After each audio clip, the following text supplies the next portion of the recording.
வணக்கம். இப்போ தமிழகத்தில் இருக்கிற வழக்குகள் எல்லாம் காவல் நிலையங்களில் முதல் நிலை அறிக்கை எஃப்ஐஆர் போடப்பட்டு பிறகு அதற்குரிய நபரை கைது செஞ்சு குற்ற வழக்காக இருக்கிற பொழுது கைது செஞ்சு அதை நீதிமன்றங்களுக்கு கொண்டுட்டு போய் இவர் இந்த குற்றத்தை செய்திருக்கார் அப்படின்னு அவரை நீதிமன்ற காவலுக்கு ஒப்படைப்பாங்க. அதுக்கு முன்னால் கன்ஃபெஷன் வாங்குவாங்க. குற்றவாளி இப்போ ஒரு வாடகை குற்றவாளியாக வாடகை கொலையாளியாக இருக்கலாம், இல்லை கோவத்தில் கொலை செய்தவர்களாக இருக்கலாம், குடும்ப சிக்கல்களில் கொலை செய்தவர்களாக, இது எல்லாத்தையும் இந்த காவல்துறை முறையாக விசாரணை செய்து அந்த வழக்கை எஃப்ஐஆர் போட்டு அதுக்கப்புறமா நீதிமன்றத்தில் நிறுத்தி அவர் நீதிமன்ற காவலுக்கு பிறகு அந்த மற்ற செயல்பாடுகளை எல்லாம் காவல்துறை செய்து திரும்பவும் அந்த வழக்கு கொண்டுட்டு போவாங்க. அப்போ அந்த முதல் முகாந்திரம், அதாவது ப்ரைமா ஃபேசியோ இருக்கா அப்படின்னு பார்த்துட்டு அந்த நீதிபதி அவரை நீதிமன்ற காவலுக்கு அனுமதிப்பார்.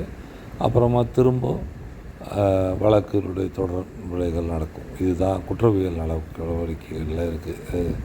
லா அண்ட் ஆர்டர், கொலை மாதிரியான வழக்குகள், கிரைம்ஸ், அப்புறம் சிவில் வழக்குகளை விசாரிக்கிற நீதிபதிகள் அந்த வழக்கு தாக்கலான பின்னாடி அதில் இருக்கிற தன்னறிவை சார்ந்தும் எல்லாத்தையும் பயன்படுத்தி அந்த வழக்குகளுக்கான தீர்வுகளை disputes between land, disputes between cash, இந்த மாதிரி இருக்கிற எல்லா ஒப்பந்தங்கள் அடிப்படையிலான தாவாக்கள், இந்த மாதிரி இருக்கிறது எல்லாத்தையும் அவங்க அதில் பார்ப்பாங்க சிவிலில்.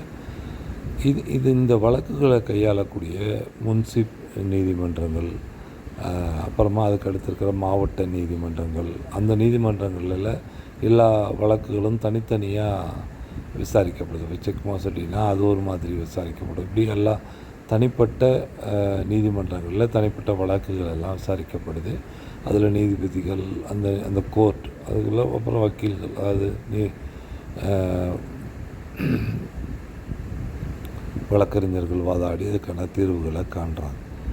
இந்த அளவில் மட்டும் தமிழ்நாட்டுக்குள்ளே இருக்கிற மாவட்ட நீதிமன்றங்கள் மற்றும் முன்சிப் நீதிமன்றங்களில் இருக்கிற நீதிபதிகள், அவர்களுடைய செயல்பாடுகள், அவர்கள் வழக்குகளை தீர்த்து வைக்கிற முறைகள், அதை பற்றி மட்டும் நம்ம இன்றைக்கி பார்க்கலாம். இப்போது ஒரு மாவட்ட நீதிபதி எப்படி உருவாரார்னா, இங்கே வழக்கறிஞர்களாக பார் கவுன்சிலில் பதிவு செய்யப்பட்டு இங்கே வழக்காடிக்கிட்டு இருக்கிறவர்கள் மாவட்ட நீதிபதிக்கான தேர்வு வருது. அந்த தேர்வில் இவங்க பங்கு பெறுறாங்க. அதில் வெற்றி பெற்று வந்தவர்கள் வழக்கறிஞர்களாக இருந்தவங்க நீதிபதியாக ஆகிறாங்க, ப்ரொமோட் ஆகிறாங்க. இப்போ இந்த நீதிபதியாக ஆறவங்க இந்த வழக்குகளை தீர்த்து வைக்கிறதுல செம்மையாக செயல்படுறாங்களா அப்படின்னா இல்லை அப்படிங்கிறது தான் இன்றைய நிலை. அதனால் இப்போ இருக்கிற மாவட்ட முன்சிப் நீதிபதிகள், மாவட்ட நீதிபதிகளுக்கு முறையான அப்ரைசிங் டெக்னிக்ஸ் கொண்டுட்டு வரணும்.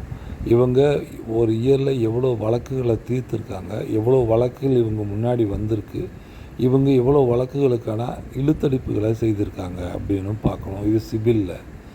கிரைம் வழக்குகளில் எவ்வளோ அறிவார்ந்த அளவில் புலன் விசாரணைகள், அதாவது நீதிபதிகளுக்கு முன்னால் சமர்ப்பிக்கப்படுகிற சாட்சியங்களை எவ்வளோ அளவுக்கு இவங்க தரவுகள் அடிப்படையில் கொடுக்கப்பட்டிருக்கிற டேட்டா, கொடுக்கப்பட்டிருக்கிற அறிவியல் பூர்வமான ஆதாரங்களை பயன்படுத்தி அவங்க அந்த வழக்குகளை அணுகி இருக்கிறாங்க, அல்லது இந்த வழக்குகளை இழுத்தடிப்பு செய்கிறாங்க, இல்லை இந்த வழக்குகளை ஏதேனும் ஒரு பக்க சார்புத்தன்மை இருக்கா அப்படிங்கிறது எல்லாத்தையும் ஆய்வுக்கு உட்படுத்தணும். அவங்களுக்கு ஒரு ஸ்டாண்டர்ட் ப்ரொசீஜர் இருக்கணும். த ஸ்க்ரூட்டனி ஆஃப் தி ஜட்ஜஸ் அப்படின்றது வைக்கணும். அதே மாதிரி இந்த தேர்வுகள் நடந்து முடிந்ததுக்கு பின்னாடி உருவாகிற நீதிபதிகள் 2 வருடங்கள் அவங்க ஒரு இடத்துல பணி செய்கிறதுக்கு அனுமதிக்கணும். அதாவது வக்கீலாக இருக்கிறாங்க, அவங்க வழக்க நீதி தேர்வு எழுதி தகுதி வாய்ந்த நீதிபதியாக மாறிடுறாங்க. இப்போ இவங்களை 2 ஆண்டுகள், 1 ஆண்டுகள் களப்பணியிலையும், 1 ஆண்டுகள் ஏற்கனவே சட்டம் தெரிந்தவர்களாக இருக்கிற நீதிபதிகளிடம் துணையாக, அதாவது அவங்க எப்படி வழக்குகளை எல்லாம் இது பண்ணுறாங்க அப்படின்னு அவருடைய துணையாக அவருக்கு உதவி புரிவதும், வழக்குகளை அணுகிற விதமும், புதிதாக வந்திருக்கிற டெக்னாலஜியை அந்த நேரம் போக மீதி வழக்குகளை எளிதில் முடிக்கிறதுக்கு இப்போ இருக்கிற கம்ப்யூட்டரைஸ்டு டெக்னாலஜிஸில் டேட்டாவை எப்படி உள்ளே ஏற்றி அதை அக்குமுலேட் பண்ணி அந்த டேட்டாக்கள்லேருந்து வழக்குக்கு தேவையான விஷயங்களை எடுக்கிறது எல்லாத்தையும் கற்றுக்கிறதுக்கு அந்த 1 ஆண்டுகளை அவங்களுக்கு அனுமதிக்கணும். அதை மாநில அரசு முறையாக அவங்களுக்கான இப்போ ஒரு ஏற்கனவே இருக்கிற நீதிபதிக்கிட்ட அனுப்பினா அவர் அடிமையாக பயன்படுத்தக்கூடாது, அவருடைய டேட்டா பேஸை தூக்கிட்டு வரக்கூடிய ஆளாக பயன்படுத்த அனுமதிக்கக்கூடாது. அவர் டெக்னிக்கலாக இந்த மக்களுக்கு இந்த நாட்டுக்கு பயன்படக்கூடிய விஷயங்களை கற்றுக்கிறதுக்காக மட்டும்தான் அவர் அனுமதிக்கணும்.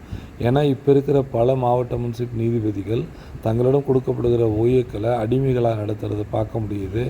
ஒரு விதவைகளாக இருக்கிறவர்களுக்கு வேலைவாய்ப்பு கொடுக்கப்படும் போது அவர்களுடைய பல நீதிமன்றங்களில் வேலை செய்வதற்காக அவங்களுக்கு கொடுக்கப்படுற ஆட்லி முறைகளை பயன்படுத்துறது, அப்புறமா அவங்களுக்கு கொடுக்கப்படுகிற ஓஏக்களை மிக கொத்தடிமைகளோட கேவலமாக நடத்துறது.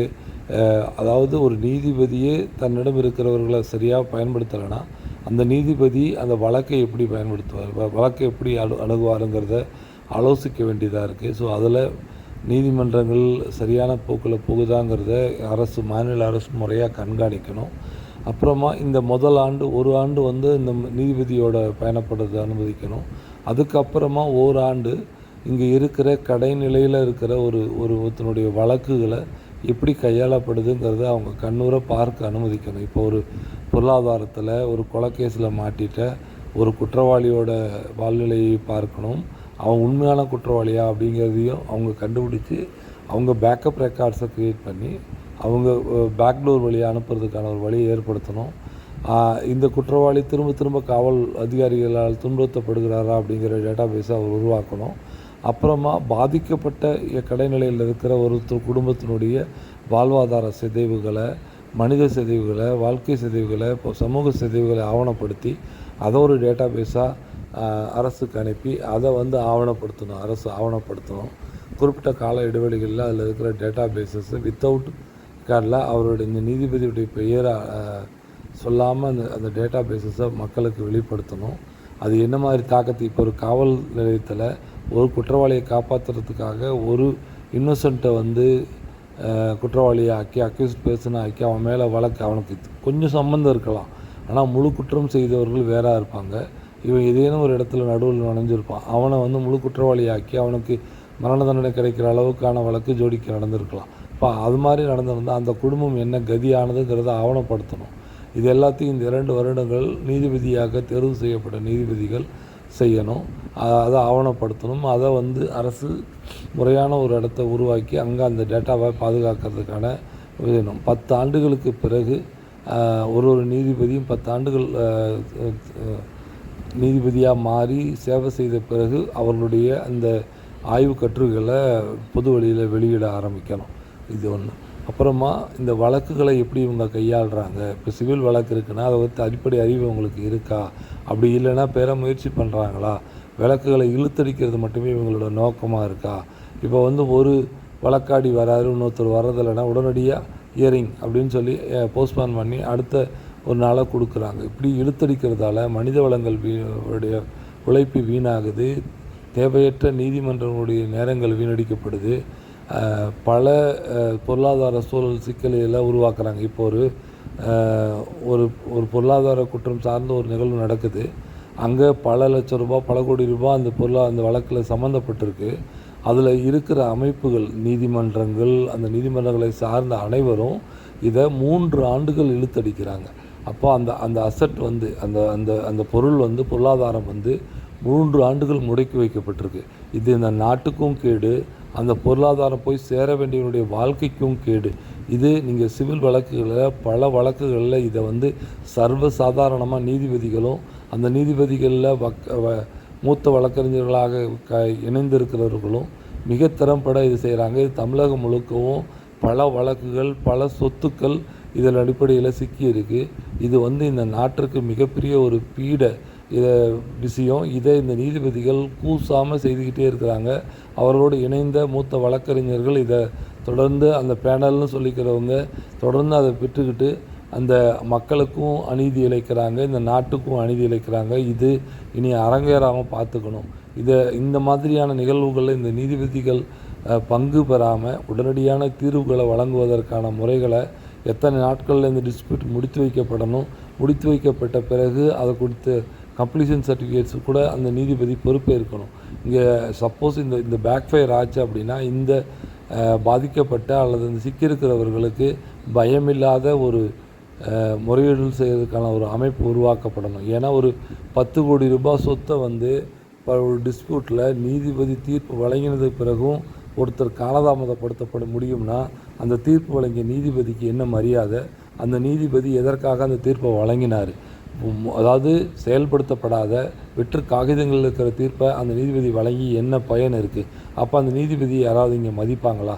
ஸோ அதனால் அந்த நீதிபதி தீர்ப்பு இறுதியானதாக இருக்கணும். அதுக்கு ஒரு குறிப்பிட்ட காலக்கெடு வழங்கலாம். ஏன்னா பல காரணிகள் அடிப்படையில் அது தள்ளி போகலாம். அதுக்கு ஒரு காலக்கெடு வழங்கலாம் அல்லது கால நீட்டிப்பு இருக்கலாம். ஆனால் தொடர்ந்து வருடங்கள் கணக்கில் அந்த வழக்கை ஒருத்தர் கையில் வைத்து கொண்டு இருக்க முடியும் அப்படின்னு சொன்னால் அந்த மக்கள் அது மேலே வந்து நம்பிக்கை இழப்பாங்க. வருங்காலங்களில் நீதிமன்றங்கள் அணுகிற மக்கள் குறைஞ்சிடுவாங்க. வேறு வழிகள் அடிப்படையில் அரசு சம்மந்தப்படாத வழக்குகளை தங்களுக்குள்ளே முடிச்சுக்கிறதுக்கான நிலைக்கு மக்கள் போயிட்டுருக்கிறாங்க. சிவில் வழக்குகள் இனி நீதிமன்றங்களுக்கு வராது. அரசு அல்லது வேறு வகையான டீல், அதாவது நம்ம ஒப்பந்தங்கள் அடிப்படையிலானவைகளை தவிர்த்து விட்டு மீதி எல்லாமே அங்கே வர்றதுக்கான வாய்ப்புகள் குறைஞ்சிக்கிட்டே போகும். இதுதான் வருங்காலங்களில் நடக்கும். அந்த நீதிபதிகளுக்கு வேலை இல்லாமல் போகும். சிவில் வழக்குகளில் நீதிபதிகளாக இருப்பவர்கள் வேலை இல்லாமல் போகும். அப்போ நீதிபதிகள் எடுக்கிறது குறைஞ்சிடும். அந்த நீதிபதிகள் எல்லாம் எடுக்கிறத குறைக்கலாம். ஏன்னா ஒரு நீதிபதி இப்போ ஒரு நீதிமன்றம் குறைந்தபட்ச வழக்குகளை தான் கையாளுது. ஒரு 10 வழக்குகளை தான் அன்றைக்கி எடுத்துக்குதுன்னா, ஆனால் அங்கே இருக்கிற வேலையாட்கள் எல்லாம் அவ்வளோ பணிச்சுமைகளில் தவிக்கிறாங்க, கம்மியான வேலையாட்கள். ஆனால் இந்த நீதிபதிகள் முறையாக விசாரிக்கிறதும் இல்லை, முறையாக அதை வந்து கால நகர்த்தல் செய்கிறாங்க. அதை கால நகர்த்தல் இப்போ நாளைக்கு ஒரு இயரிங்னு போட்டுட்டு போயிட்டால் கூட அங்கே இருக்கிற பணியாளர்களுக்கு ஒரு வழக்கு நடந்து தீர்ப்பு வந்தவான வேலை இருக்குது. ஏன்னா வழக்கு எடுக்கப்பட்டது, அந்த வழக்கில் என்னென்ன தாஸ்தாவேஜஸ் எல்லாம் இருந்தது அது எல்லாத்தையும் பார்த்து அதை ப்ராப்பராக பண்ணி அடுத்த இயரிங்க்கு வந்து அந்த டேட்டாவை அவங்க ரெடி பண்ண வேண்டியதாக இருக்குது. ஆனால் இவர் வந்து போஸ்ட்பான் இயரிங் இந்த டேட்டு அப்படின்னு சொல்லிட்டு இந்த நீதிபதி கிளம்பி போயிடுறாரு. ஸோ அப்போ இவர் தீர்ப்பே கொடுத்தாலும் அவங்களுக்கு அதே வேலை தான். இவர் வந்து அடுத்த இயரிங்க்கு மாற்றினாலும் அவங்களுக்கு அதே வேலை தான். அப்போ அந்த பணியாளர்கள் குறித்து எந்தவித கருத்தோ அடிப்படை அறிவோ இல்லாமல் தான் இவங்க அடுத்த இயரிங்க்கு வக்கீல்களோடு சேர்ந்துக்கிட்டு செய்கிறாங்க. ப்ராப்பராக ரெடி ஆகிறதில்ல. ஜஸ்ட்டு அப்போ தான் அந்த வக்கீல் அந்த வழக்கு சொல்லும் பொழுது தான் அந்த நீதிபதி இந்த வழக்கு எடுக்கிறாரு. இது முற்றிலும் தவிர்க்கப்பட வேண்டும். இது மாநில அரசு முறையாக தெரிவு பண்ணி இதை ஒரு ஸ்ட்ரீம்லைன் பண்ணி வழக்குகள் இத்தனை மாதங்களுக்குள்ளே முடித்து வைக்கப்படணும். அப்படி முடித்து வைக்கப்பட்ட தீர்ப்புகள் மெட்ரலைசேஷன் ஆகிறது இத்தனை நாட்கள் கூட ஆகணுங்கிறது எல்லாத்தையும் உறுதிப்படுத்தணும்.